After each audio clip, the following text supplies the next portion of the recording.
Imagine só, a poucos quilômetros da sua casa, escondido há séculos, existe um clã que desafia todas as leis da sociedade moderna. Não são relíquias de um passado primitivo, mas pessoas como você e eu com documentos, celulares e carros que caminham entre nós sem chamar atenção. Talvez você já tenha cruzado com um deles no supermercado, na fila do banco ou até mesmo na rua, sem desconfiar que ali estava alguém ligado a tradições tão sombrias que gelam a espinha. Foi exatamente essa revelação chocante que chegou às mãos do jornalista investigativo Dmitry Sazonov no final de 2021, por meio de uma carta anônima enviada por um morador de um vilarejo perdido na região de Kursk. O remetente, um homem idoso que se apresentava como Yegor Petrovich, escreveu: "Com urgência, estou velho e meu tempo está acabando. Mas o que sei não pode morrer comigo. As pessoas precisam conhecer a verdade antes que seja tarde." O que chamou ainda mais a atenção de Sazonov, especializado em investigar seitas e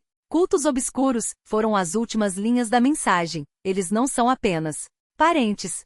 São uma só carne. E não é figura de linguagem. O convite era irresistível. "Venha, mostrarei documentos, fotos e contarei o que vi com meus próprios olhos." Uma semana depois, sob um céu cinzento e pesado de novembro, Sazonov embarcou em uma viagem até a remota aldeia de Staraya Saroshina. O ar gelado cortava o rosto. As estradas desertas pareciam levar a lugar nenhum, e as nuvens baixas davam a impressão de que o mundo estava sendo esmagado por um peso invisível. A aldeia o recebeu com casas semi-abandonadas e um silêncio sepulcral. Na rua principal, apenas uma senhora idosa apareceu por alguns segundos, observou com desconfiança e sumiu atrás de uma porta rangente como se temesse algo ou alguém. Na periferia do vilarejo, entre árvores retorcidas, erguia-se a casa de Yegor Petrovich. Uma construção antiga, mas sólida, com tábuas bem pregadas no lugar de cerca.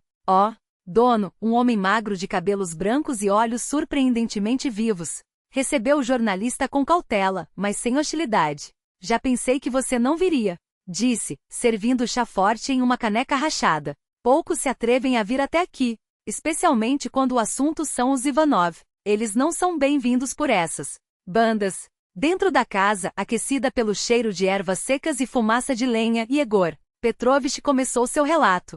Tudo começou em 1867, logo após a abolição da servidão na Rússia. Naquela época, em uma vila vizinha chamada Bolshie Krenits, vivia um camponês próspero chamado Ivan Terentchevich Ivanov, viúvo, pai de 4 filhos, 3 filhas, Maria, Irina e Evdokia, e um filho caçula, Nikolai. Após a morte da esposa, algo em Ivan mudou. Ele se isolou, proibiu as filhas de falarem com os vizinhos e em 1870 tomou uma decisão que intrigou a todos: vendeu todas as suas propriedades em Bolshie Krenits e comprou um terreno no meio de uma floresta densa a 15 quilômetros de qualquer civilização. Lá construiu uma mansão e levou a família para viver em completa reclusão. Dali em diante, os Ivanov quase desapareceram do mapa. Só de vez em quando o patriarca aparecia na vila para comprar mantimentos, sempre silencioso, sempre pressuroso.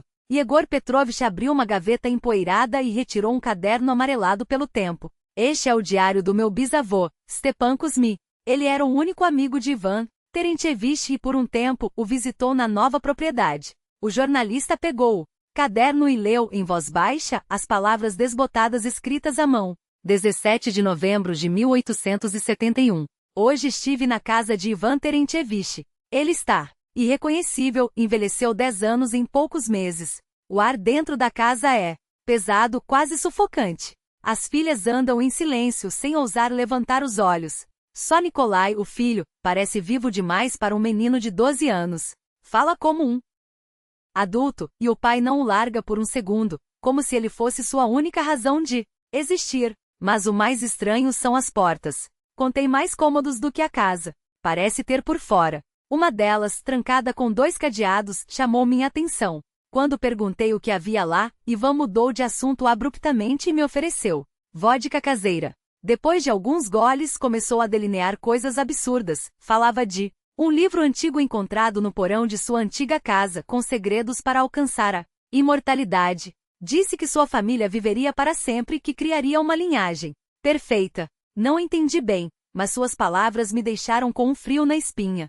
Yegor Petrovich guardou o caderno e continuou. Meu bisavô nunca mais voltou lá. Um ano depois, rumores estranhos começaram a circular. Diziam que à noite vinham da propriedade dos Ivanov sons que não eram humanos, ora como cânticos, ora como gritos abafados. Sazonov, intrigado, anotava tudo. E as filhas de Ivan? O que aconteceu com elas?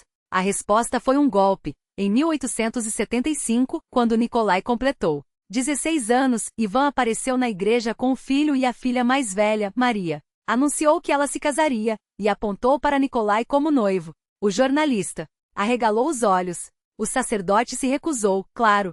Chamou aquilo de abominação. Mas um mês depois, na propriedade, aconteceu uma cerimônia sem bênção, sem testemunhas. E não parou por aí. No ano seguinte, Irina se casou com o irmão.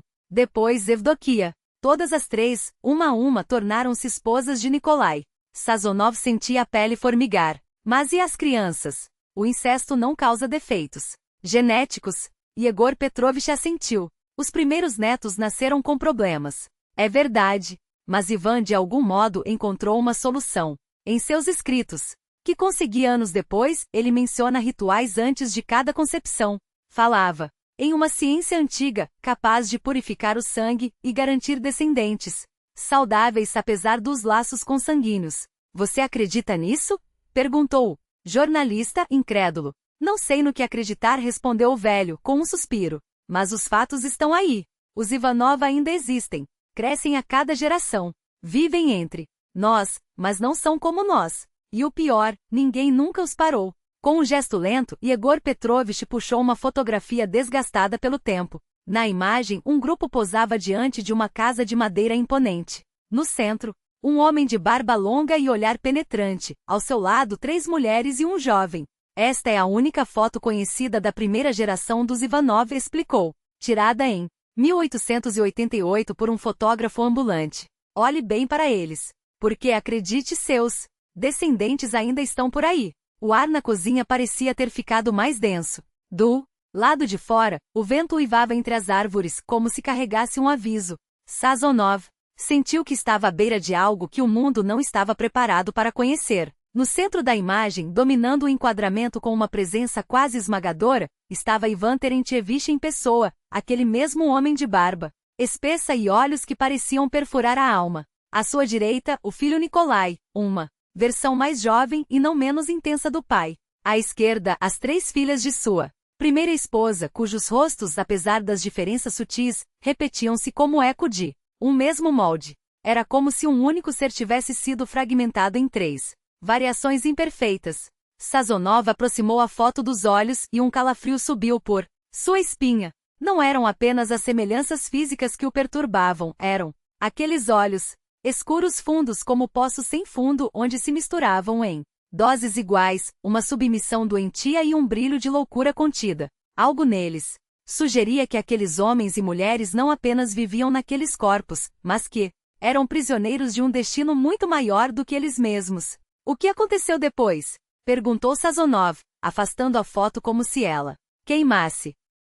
Ivan Terentievich morreu em 1903, aos 92 anos, uma longevidade quase obscena para a época. Após sua morte, Nikolai assumiu o comando da família. E quando seus filhos mais velhos atingiram a idade de se casar, ele não hesitou, deu continuidade ao legado do pai. Mas que legado? Sazonov sentiu o estômago revirar, antes mesmo da resposta. Exatamente o que você está pensando, confirmou Yegor Petrovich, com uma calma que só tornava tudo mais sinistro. Nikolai casou seus filhos com suas próprias filhas. E essas filhas, por sua vez, repetiram o padrão com seus filhos, geração após geração. Sempre entre irmãos de sangue. Nunca entre primos, nunca entre parentes distantes, apenas entre pais e filhos ou entre irmãos carnais. Era uma regra. Isso é, Sazonov engoliu em seco. Como eles conseguiram esconder isso? Havia registros, certidões, algo. Em plenos tempos czaristas, naquelas terras perdidas, os registros eram uma piada. Yegor Petrovich deu de ombros. E quando a revolução chegou, quando Moscou tentou estender sua mão de ferro até os confins do país, os Ivanov já tinham um sistema. Eles registravam apenas parte da família, forjando genealogias falsas. Um filho incestuoso virava adotado. O neto bastardo era apresentado como sobrinho distante. E havia outro trunfo: a propriedade ficava exatamente na fronteira entre 3 distritos administrativos. Eles exploravam essa confusão, distribuindo os membros da família em diferentes cartórios, como peças de um quebra-cabeça que ninguém jamais montaria. Mas e o Raskulashivani? As purgas? Sazonov não conseguia disfarçar o espanto. Como sobrevivem a tudo isso? Aqui, Egor Petrovich hesitou pela primeira vez. Seu olhar escureceu como se ele próprio temesse a resposta. Ninguém sabe ao certo. Há rumores. Ele baixou a voz como se as paredes pudessem ouvir. Dizem que algum alto funcionário do partido, alguém com poder real na região, tinha laços de sangue com eles, que os protegia. Mas não há provas. Só o fato. Enquanto fazendas eram queimadas e kulaks eram deportados, os Ivanov permaneciam intocados, como se algo ou alguém os tivesse marcado com um selo invisível. O velho se levantou e caminhou até a janela. Lá fora, a noite havia caído por completo, e os galhos das árvores se contorciam contra o céu como dedos esqueléticos. Sabe qual é a coisa mais aterrorizante? Sua voz era quase um sussurro. Em mais de um século, ninguém jamais deixou a família. Nenhum Ivanov fugiu. Nenhum desertou. Eles nascem ali, vivem ali e morrem ali. Às vezes alguns aparecem nas cidades vizinhas Kursk, RYLSK, mas nunca ficam.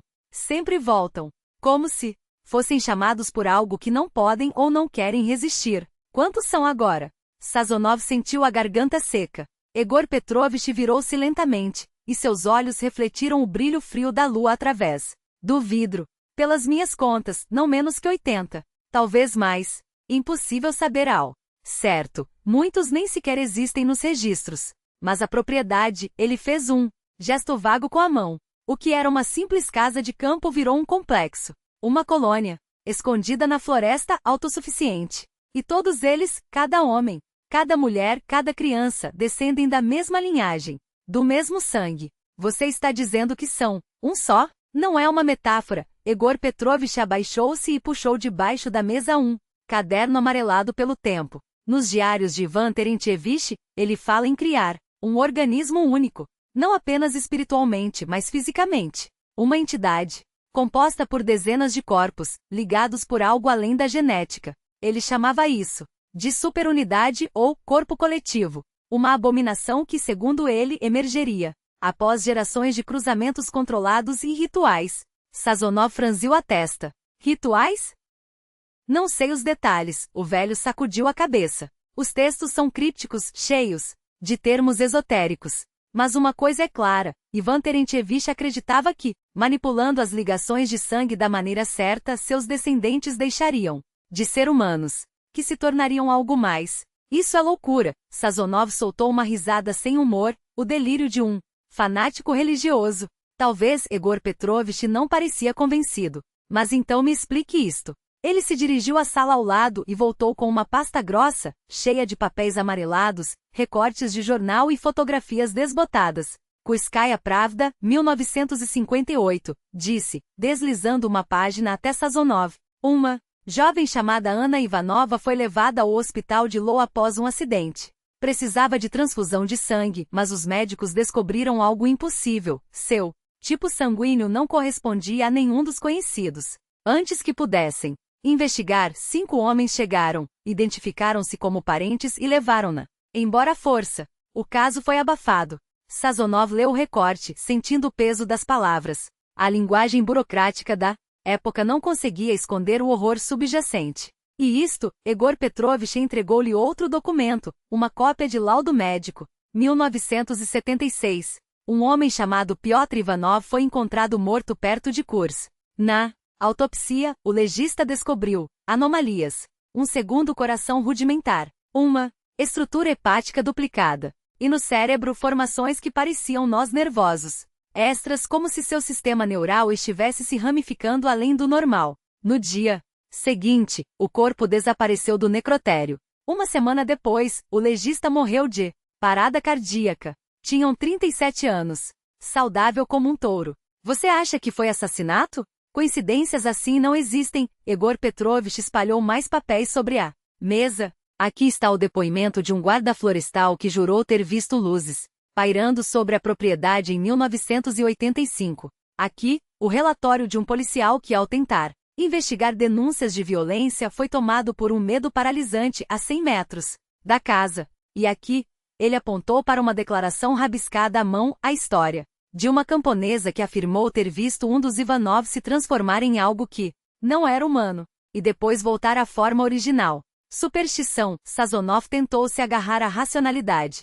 Histeria coletiva. Medos atávicos. Talvez Egor Petrovich não discutiu. Em vez disso, tirou do bolso do paletó uma pequena pendrive e a colocou sobre a mesa com um estalo seco. Mas isto não é superstição.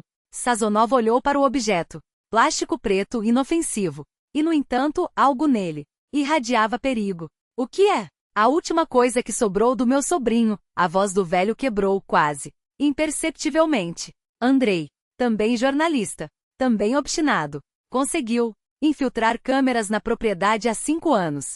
Essa pendrive foi tudo que ele me entregou antes de sumir. Você assistiu?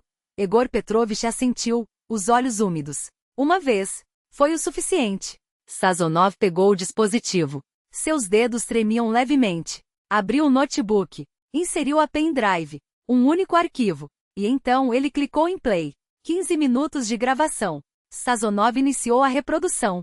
A câmera, a princípios, mostrava apenas a floresta, depois o enquadramento deslizava até uma clareira ampla, onde se erguiam meia dúzia de casas de madeira interligadas por passadiços cobertos. Ao redor, hortas bem cuidadas, galinheiros, celeiros. À primeira vista, a propriedade dos Ivanov parecia um assentamento rural comum, daqueles que se perdem no interior da Rússia profunda. A câmera, escondida provavelmente entre os galhos de uma árvore, captava tudo em plano geral. Depois a imagem mudou. Agora era outra câmera, posicionada mais perto das construções. Pessoas circulavam pelo terreno, homens, mulheres, crianças. Vestiam-se com simplicidade, mas com um cuidado quase cerimonioso. Muitos usavam lenços ou bonés que ocultavam os rostos. Até que a lente flagrou em close o gesto de uma mulher que por um instante afastou o lenço para enxugar o suor da testa. Sazonov estremeceu. Aquele rosto não era normal.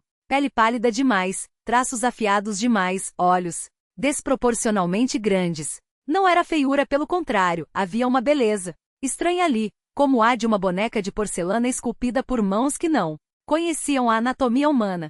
O fragmento seguinte foi gravado ao anoitecer. A câmera, agora posicionada na borda da clareira, mostrava os Ivanov reunidos diante da casa central. Eram pelo menos 30 pessoas. Formaram um círculo, deram-se as mãos e começaram a cantar. O áudio era ruim, as palavras ininteligíveis, mas a melodia era hipnótica, monótona, repetitiva, uma mistura de prece e canção de ninar. Cantaram por minutos, até que o círculo se desfez e todos entraram na casa. A câmera registrou os últimos desaparecendo atrás da porta. Silêncio. O próximo trecho era noturno. A câmera, equipada com visão noturna, mostrava a mesma casa, agora iluminada por dentro. Através das janelas, via-se um salão longo, com uma mesa comprida onde os Ivanov estavam sentados. À cabeça da mesa, um homem alto de barba grisa falava. Os outros ouviam em silêncio absoluto. Então, aconteceu algo impossível. O homem levantou a mão.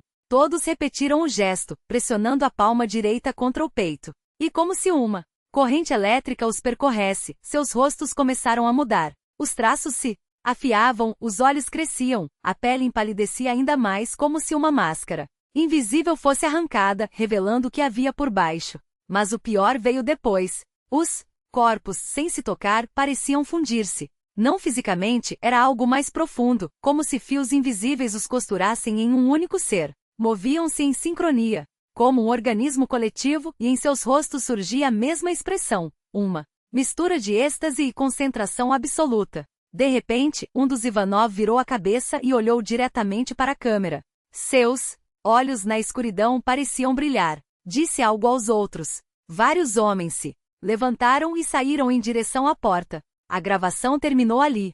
Sazonov fechou o notebook e encarou Egor Petrovich. Isso pode ser uma fraude, murmurou. Com efeitos especiais, hoje em dia dá para fazer qualquer coisa. Pode ser? O velho respondeu calma e secamente. Meu sobrinho não era especialista em CGI. Era jornalista, como você. E desapareceu. Você foi à polícia? Claro que foi. Mas não encontraram nada. Nenhum rastro. Como se Andrei tivesse-se dissolvido no ar. Sazonov ficou em silêncio. A história soava absurda, mas havia algo nela, uma precisão nos detalhes, uma coerência que não combinava com invenção. Ou talvez fosse o tom de Egor Petrovich, essa tranquilidade de quem fala a verdade sem necessidade de convencimento. Quero ver essa propriedade com meus próprios olhos, disse por fim. O velho balançou a cabeça. Sabia que você diria isso. Mas preciso avisá-lo, é perigoso. Os Ivanov não gostam de intrusos. Serei discreto. Só vou observar de longe e tirar algumas fotos. Você pode me mostrar o caminho? Egor Petrovich suspirou. Posso, mas não hoje. Já está tarde, e à noite não se vê nada. Passe a noite aqui. Amanhã cedo eu levo a um ponto de onde dá para observar a propriedade sem risco. Sazonov aceitou. Dormiu mal, sonhou com rostos pálidos, olhos desmedidos, vozes cantando em uníssono, corpos que se dissolviam uns nos outros. Ao amanhecer, o velho o acordou antes do sol nascer. Melhor sairmos cedo, disse. Nesta hora eles costumam estar nas hortas. É mais fácil vê-los. Tomaram café em silêncio. Depois, Egor Petrovich tirou do armário 2 pares de botas de borracha. Calce, ordenou. Tem trechos alagados pelo caminho. Levaram quase 2 horas para chegar. Primeiro, uma estrada abandonada, depois, uma trilha estreita entre árvores até que, por fim, avistaram a clareira. Sazonov fotografou tudo. A maioria das imagens mostrava apenas a propriedade em plano geral, mas em algumas, os rostos dos Ivanov apareciam em close. E aqueles rostos confirmavam tudo. Traços afiados. Pele de um branco doentio. Olhos demasiado grandes. Agora acredita? Perguntou Egor Petrovich. Acredito que os Ivanov são uma família com características físicas incomuns? Admitiu Sazonov. Talvez mutações genéticas por causa de casamentos consanguíneos. Mas essa história de organismo coletivo, entidade sobrenatural, não sei. O velho encolheu os ombros. Então explique como eles sobrevivem geração após geração, ficando mais fortes. Qualquer outra família com esse nível de endogamia já teria se extinguido há séculos. Sazonov não teve resposta. Do ponto de vista genético, os Ivanov eram uma anomalia. Mas a ciência tinha que ter uma explicação, mesmo que ainda não a conhecessem. Preciso de mais informações, decidiu. Quero falar com alguém da família. Egor Petrovich quase engasgou com o chá. Você perdeu o juízo? É loucura. Não preciso entrar na propriedade. Você mesmo disse que alguns deles, os caminhantes, vão às cidades. O velho refletiu. Tem uma, Marina Ivanova. Trabalha na Biblioteca Regional de Kurs.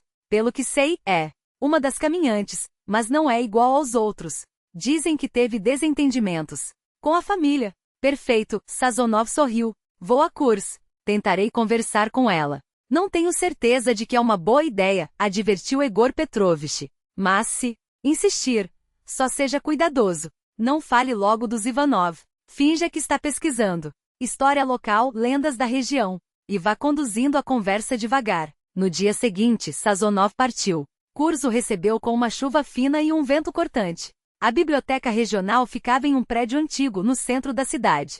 Dentro, o cheiro de livros velhos e cera de mobília. Ele se aproximou do balcão de informações, onde uma mulher de idade o observava com curiosidade. A mulher atrás do balcão, com óculos pendurados por uma corrente de ouro, ergueu os olhos do livro que folheava. Seu olhar era penetrante, como se já tivesse ouvido aquela história antes, ou como se pressentisse que havia mais por trás daquela visita. Dobre den, disse Sazonov, forçando um tom natural, quase desinteressado. Sou jornalista, trabalho em uma matéria sobre a história da região de Kurs.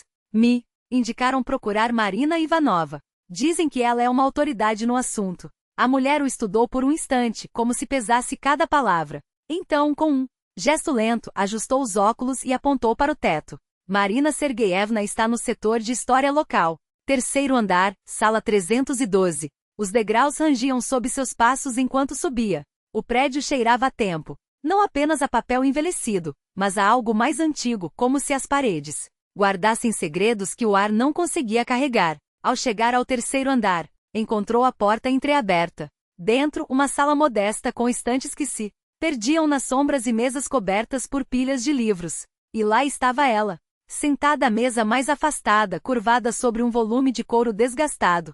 Marina Ivanova parecia absorvida por outro século. Quando Sazonov se aproximou, ela ergueu a cabeça, e algo no ar mudou. Desculpe, começou ele, hesitando. A senhora é Marina Ivanova? Ela o fitou com olhos tão escuros que pareciam absorver a luz. Seu rosto era pálido, de traços afiados, o queixo pontiagudo, os pomos altos, mas havia uma estranha harmonia naquela assimetria, como se cada linha tivesse sido esculpida com propósito.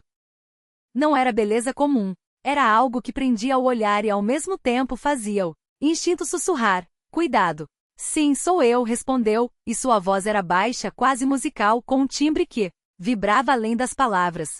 Em que posso ajudá-lo? Sazonov se apresentou repetindo a versão ensaiada, a matéria sobre a história regional, o interesse acadêmico. Marina ouviu em silêncio, os dedos repousando sobre a página aberta do livro como se esperasse por algo mais. Então, com um gesto elegante, indicou a cadeira ao lado. Sente-se. Qual período exatamente lhe interessa? Século X. O pós-reformas, mentiu ele, repetindo o que Egor Petrovich lhe dissera. Principalmente as mudanças na vida dos camponeses após a abolição da servidão. Marina assentiu, e seus lábios se curvaram em algo que não era um sorriso, mas uma espécie de reconhecimento. Começou a falar com precisão, citando fontes, tecendo dados como quem conhece cada fio da teia. Sazonov ouvia com meia atenção, enquanto sua mente trabalhava em outra direção. Até que, quando ela fez uma pausa para virar a página, ele lançou o anzol e as crenças populares da época. Superstições, lendas, há registros de famílias ou clãs incomuns na região. Algo que fugisse do padrão? Os dedos de Marina congelaram sobre o livro. Por um segundo, seus olhos se estreitaram, mas a máscara de serenidade voltou tão rápido que ele quase duvidou de tê-la visto. Como em qualquer lugar da Rússia, Kurs tinha suas particularidades. Respondeu, cuidadosa. Algumas ligadas ao paganismo, outras a distorções do cristianismo. O que exatamente o senhor procura? Sazonov pressionou, fingindo curiosidade acadêmica. Ouvi falarem de famílias isoladas com tradições arcaicas. Dizem que em vilarejos remotos sobreviviam formas muito antigas de organização social. Marina fechou o livro com um estalo seco. Otkida Ovastakaya Informatsia? Perguntou, e o tom era gelado. Conversei com alguns moradores antigos, improvisou ele. Mencionaram os Ivanov, a família da U perto daqui. O silêncio que se seguiu foi tão denso que Sazonov sentiu o peso dele no peito. Marina se levantou com um movimento fluido, quase felino, e foi até a porta. Girou a chave na fechadura com um clique definitivo. Quando voltou, seus olhos queimavam, com uma intensidade que não havia antes. Quem é você? Exigiu, e não era uma pergunta. Era uma faca desnudada. Sazonov soube que havia chegado ao limite. Respirou fundo. Sou jornalista. Não mentiu, mas também não disse tudo. Investigo a história da sua família. Sei das tradições incomuns.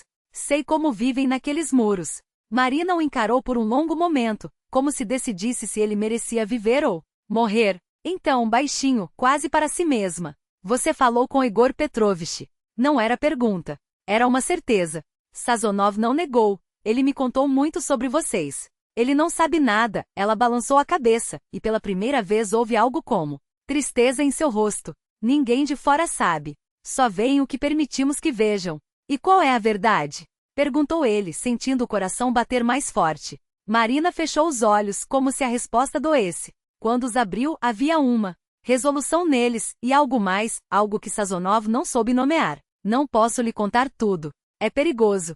Para você. Para mim. Fez uma pausa. Mas se realmente quer entender, venha hoje à noite. Parque dos Pioneiros, junto ao velho chafariz. 8 horas. Não houve mais palavras. Ela se virou, reabriu a porta com um gesto que era quase um convite para que ele saísse. Sazonov obedeceu, sentindo o peso de um segredo, que ainda não era seu. Do lado de fora, a chuva fina havia parado, mas o ar permanecia úmido, carregado. Ele caminhou sem rumo por um tempo, a mente girando em torno daqueles olhos escuros, daquele aviso não dito. Havia algo em Marina Ivanova que o atraía e repelia. Ao mesmo tempo, uma correnteza subterrânea perigosa demais para ser ignorada. Para matar o tempo até a noite, entrou no museu regional. Entre vitrines empoeiradas e mapas amarelados, seus olhos foram puxados para uma seção específica, crenças e ritos da terra de Kurs. Ali, entre amuletos de osso e ídolos de madeira, uma peça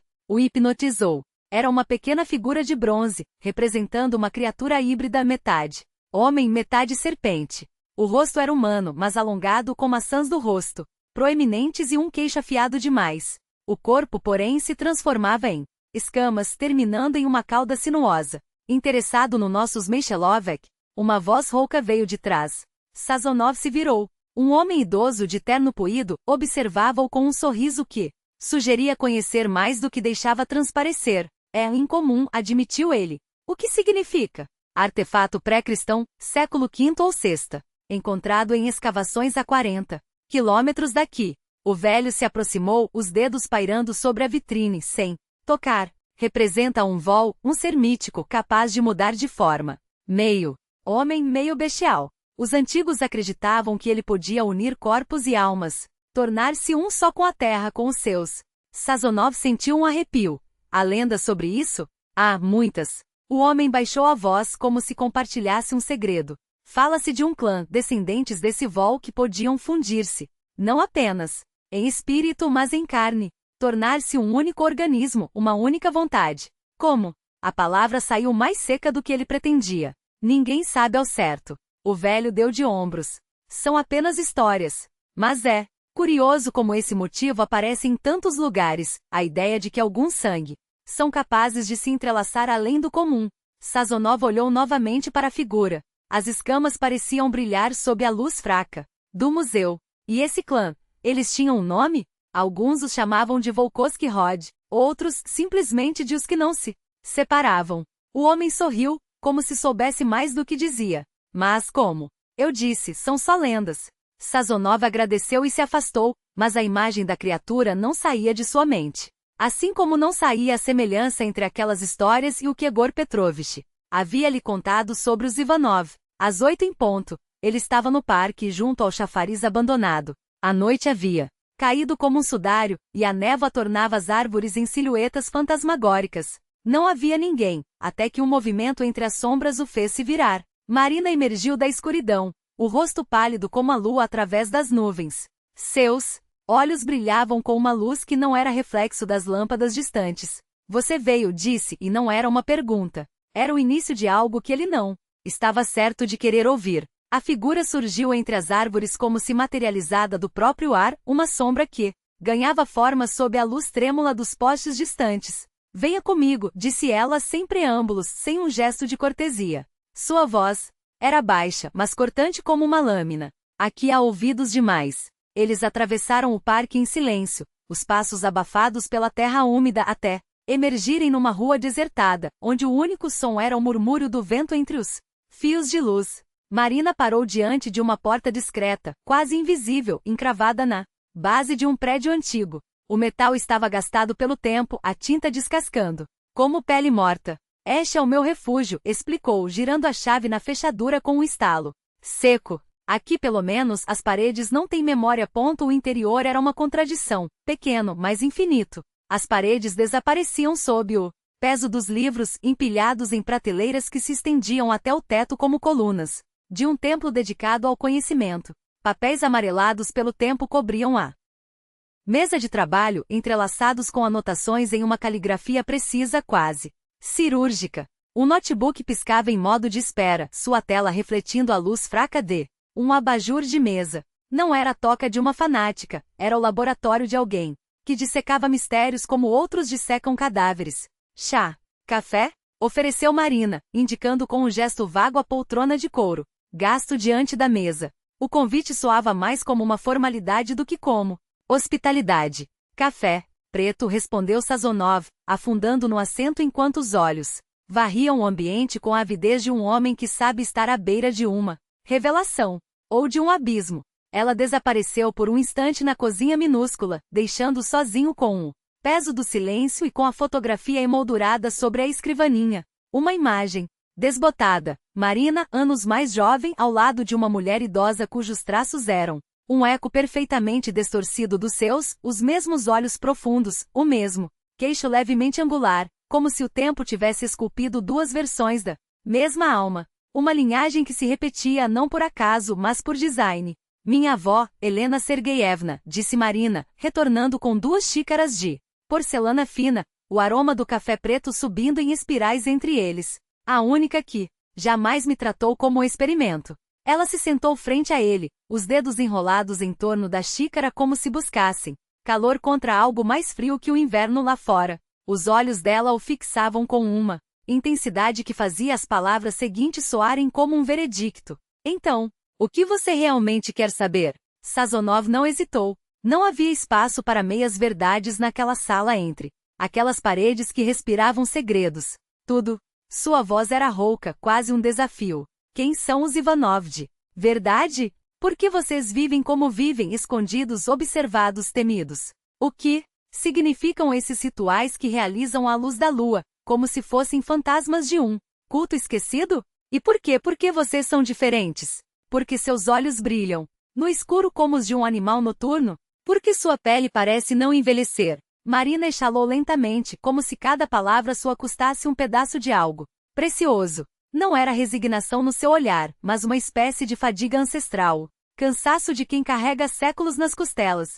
Não posso lhe contar tudo. Ela fez uma pausa, os dedos traçando círculos na superfície do café. Há coisas que sua mente rejeitaria, não por falta de inteligência, mas porque não há palavras para elas. Mas o essencial, um sorriso amargo tocou seus lábios. Isso você merece saber. Tomou um gole do café, como se o líquido escuro pudesse fortalecê-la para o que viria. Então começou. A história que Egor Petrovich lhe contou não é mentira, mas é incompleta. Meu ancestral, Ivan Terentievich Ivanov, não era um louco obsesso por incesto, como pintam as lendas locais. Era um homem de ciência, um autodidata genial devorado pela curiosidade, médico empírico, estudioso de anatomia, alquimia, das leis ocultas que regem a carne e o espírito. E certo dia, enquanto revolvia os porões de sua casa, em busca de ervas secas, encontrou isto. Ela se inclinou para a frente, pegando um volume encadernado em couro escuro da prateleira atrás dela. O livro parecia respirar, como se as páginas guardassem algo vivo. Ao abri-lo, um cheiro de poeira e algo mais, algo metálico, quase elétrico, invadiu o ar. Um manuscrito. Não um grimório de feitiçaria, como alguns acreditam, mas um tratado, escrito por um alquimista medieval cujo nome se perdeu, mas cuja mente estava séculos à frente de seu tempo. Seus dedos deslizaram sobre as letras, desbotadas. Ele descrevia um método, uma forma de transcender a natureza humana através de práticas rigorosas, controle reprodutivo, dietas específicas, exercícios mentais e físicos capazes de reescrever lentamente o código da própria espécie. Sazonov sentia o coração bater contra as costelas. Não era medo. Era a vertigem de quem vê o chão se abrir debaixo dos pés. E Ivan Terentievich acreditou nisso. Mais do que isso. Marina fechou o livro com um baque surdo. Ele casou seus filhos com suas filhas não por perversão, mas por cálculo. Cada união era um passo no tabuleiro de um jogo cujo prêmio era nada menos que a evolução forçada. Ele selecionava, descartava, aperfeiçoava. Como o jardineiro podando roseiras para obter a flor perfeita, só que suas roseiras eram pessoas. E funcionou, murmurou Sazonov, a voz quase perdida no silêncio que se seguiu. Marina baixou os olhos. Um único movimento de cabeça, quase imperceptível. Sim, a palavra pairou entre eles, densa como chumbo. Mais do que ele jamais ousou sonhar. Eles não deixam margem para dúvidas, completou Marina, os dedos apertando o braço da poltrona com uma força que fazia as juntas esbranquiçarem. Para eles a sobrevivência da família está acima de qualquer moral, qualquer lei. Acima até da própria humanidade.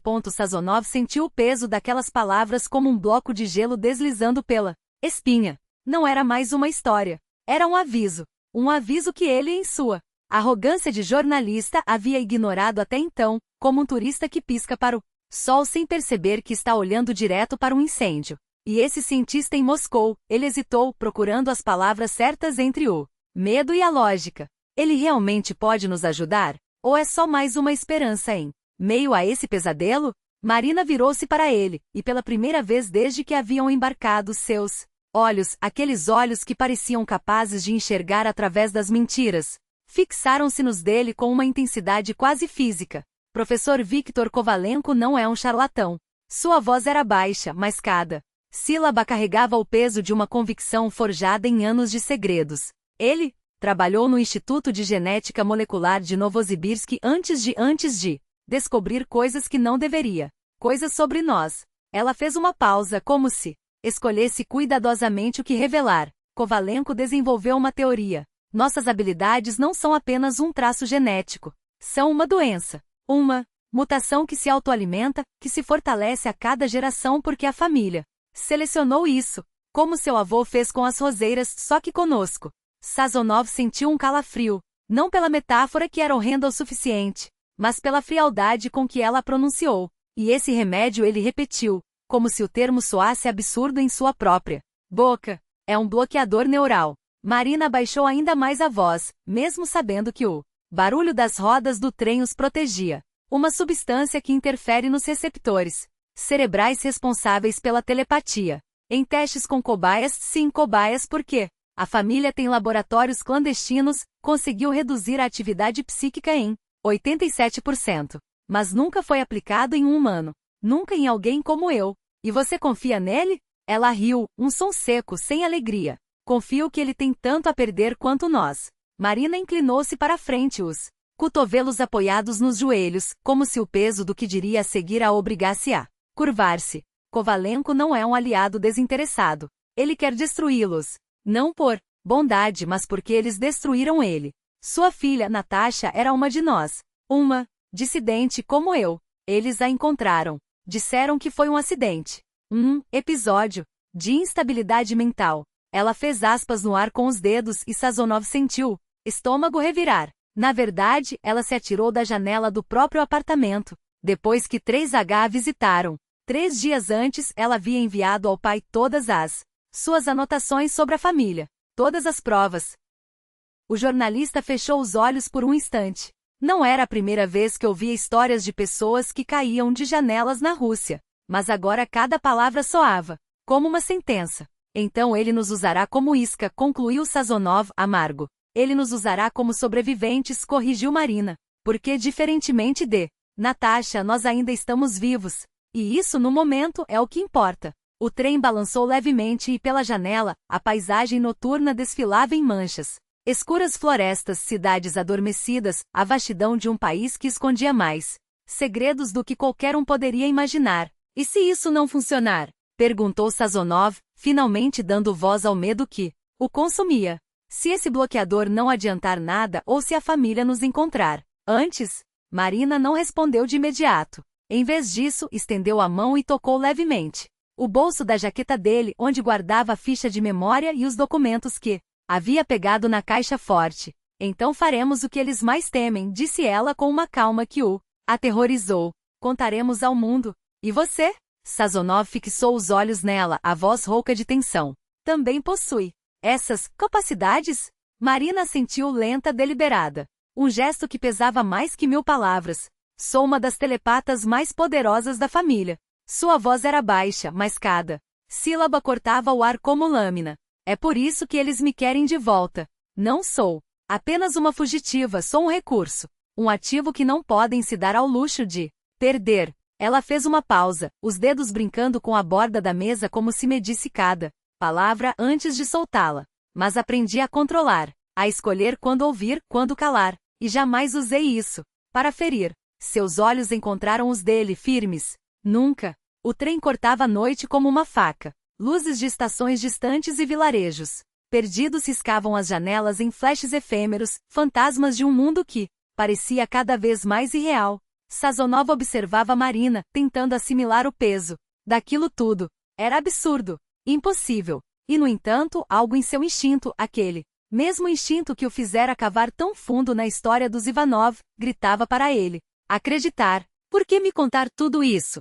Ele finalmente perguntou, a voz quebrando o silêncio como vidro. Você poderia ter sumido, desaparecido sem deixar rastros. Por que me arrastar para isso? Marina demorou a responder. Seu olhar se perdeu além do vidro, como se buscasse respostas nas sombras que dançavam lá fora. Quando falou, foi quase um sussurro. Porque você pode ajudar a contar ao mundo o suficiente. Não tudo. Ela balançou a cabeça, os lábios curvados em algo entre um sorriso triste e uma careta. A humanidade não está pronta para saber que existimos, mas está pronta para saber o que acontece naquela propriedade. Sobre as crianças que nascem em cativeiro, sem escolha a não ser se tornarem cobaias de um experimento doentio. Sobre as pessoas que somem quando descobrem demais. Sazonov sentiu um calafrio. Você quer que eu escreva sobre os Ivanov? Não diretamente. Marina cruzou os braços, como se protegesse de um vento gelado. Seria suicídio. Mas você pode escrever sobre os desaparecimentos na região de Kurs. Sobre os incidentes estranhos ao redor da propriedade. Sobre testemunhas que juram ter visto coisas que não conseguem explicar. Ela inclinou-se para frente, os olhos brilhando com uma intensidade que o fez recuar no assento. Basta semear a dúvida, atrair a atenção das autoridades, forçá-las a abrir uma investigação. Você realmente acha que vai funcionar? Sazonov riu, amargo. Se sua família é tão poderosa quanto diz, não vão simplesmente ajustar as coisas? Comprar seguidores, intimidar promotores, fazer o caso sumir? O poder deles tem limites. Marina falou como se estivesse explicando algo óbvio. Há uma criança. Nossas habilidades funcionam melhor em escala individual, em grupos pequenos. Eles não podem controlar organizações inteiras, especialmente quando seguem protocolos rígidos. Ela fez uma pausa, os dedos se fechando em punhos sobre os joelhos. Além disso, a família está fracassando. Fracassando? Sazonov arqueou uma sobrancelha. Mas você mesma disse que o experimento de Ivan Terentiev foi um sucesso, que as habilidades ficavam mais fortes a cada geração. Eram. Marina enfatizou a palavra como uma facada. Até os anos 90. Depois, algo mudou. Ela se recostou, o rosto iluminado pelos reflexos frios da janela. Pode ser um limite genético. O corpo não aguenta mutações infinitas, nem mesmo as positivas. Ou talvez seja o mundo moderno, ruído informacional, campos eletromagnéticos, novas doenças, a ecologia em colapso. Tudo isso nos afeta mais do que aos normais. Seu tom era clínico, mas havia uma dor por trás das palavras. O fato é que nos últimos 20 e 30 anos, as crianças nascidas na família são mais fracas que seus pais. Suas habilidades telepáticas são menos pronunciadas. Elas toleram pior os compostos, adoecem mais. E a família sabe disso.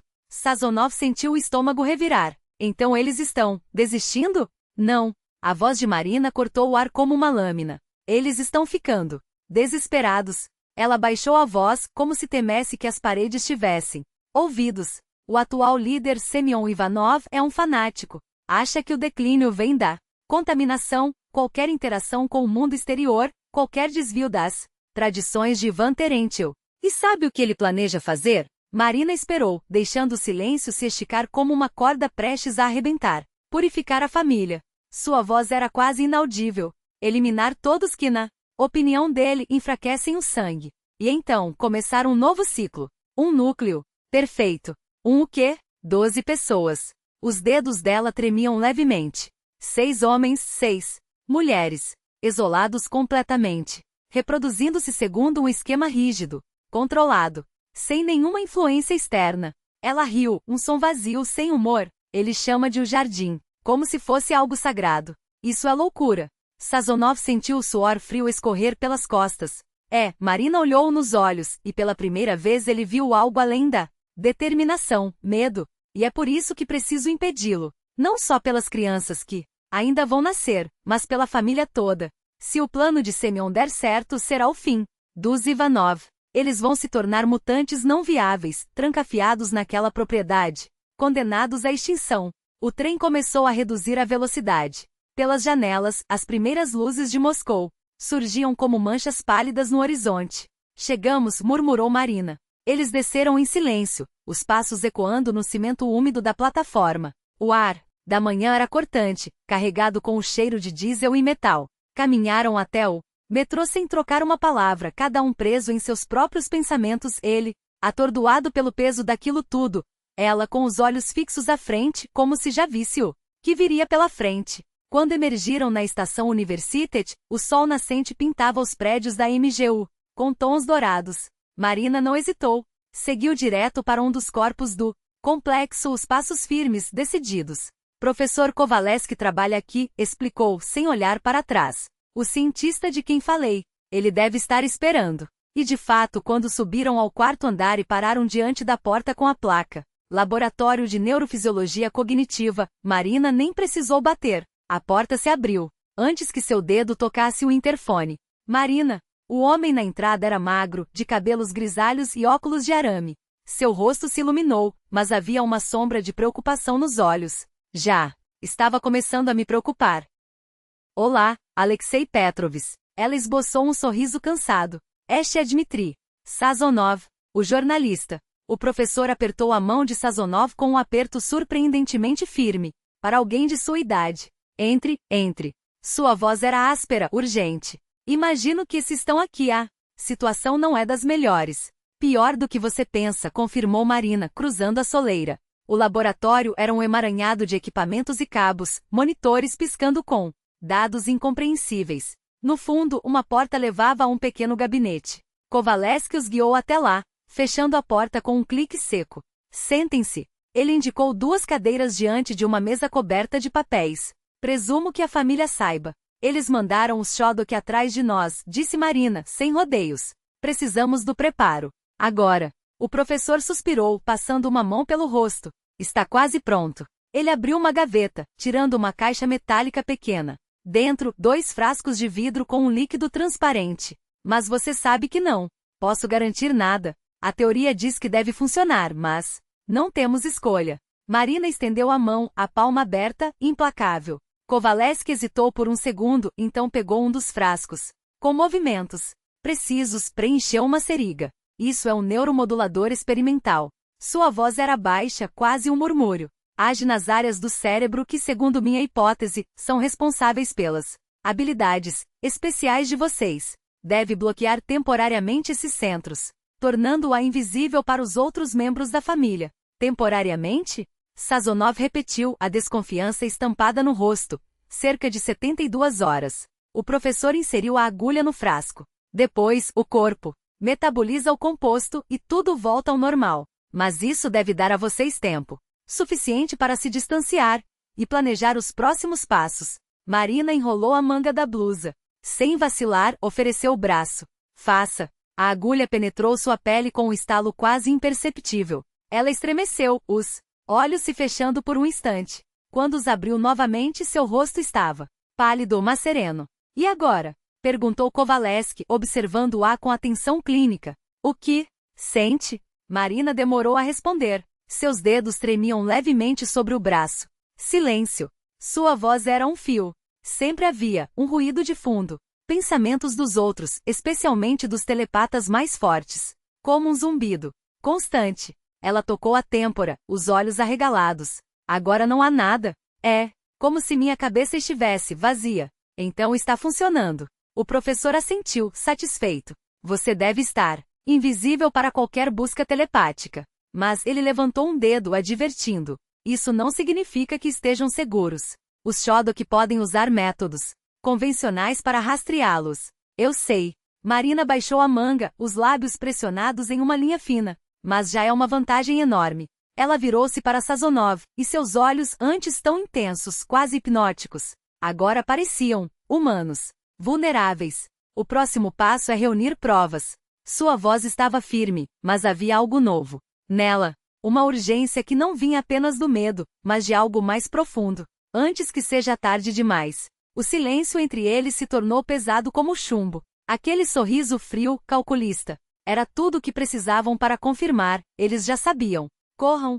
A ordem de Marina foi um sopro áspero, quase inaudível, mas carregada de uma urgência que não deixava espaço para dúvidas. Eles não esperaram.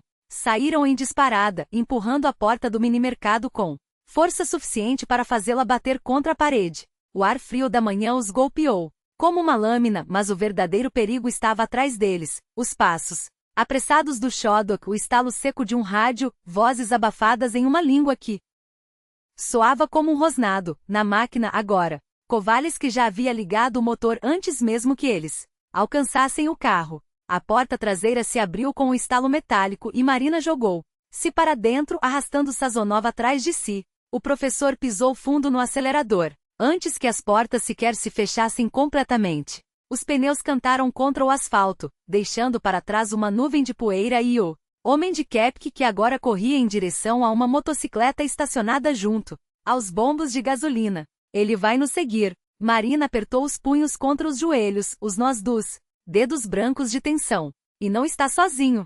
Sazonov virou-se no banco, observando pela janela traseira enquanto a estrada se desenrolava em alta velocidade. O homem já montava na moto, mas não era isso que o deixava gelado. Era o modo como outros começaram a surgir figuras esguias, saindo de carros estacionados de trás de árvores como se tivessem sido convocados pelo mesmo instinto predatório. Eles estão em toda parte. A voz de Kovalevsky tremia não de medo, mas de uma fúria contida. Como insetos. Não são insetos. Marina fechou os olhos como se tentasse ver através da escuridão forçada em sua mente. São caçadores. E nós somos a presa que escapou da armadilha. Um estrondo ecoou atrás deles. O primeiro tiro. Deitem-se. O professor jogou o carro em zigue-zague enquanto os projéteis perfuravam o ar com um chiado mortal.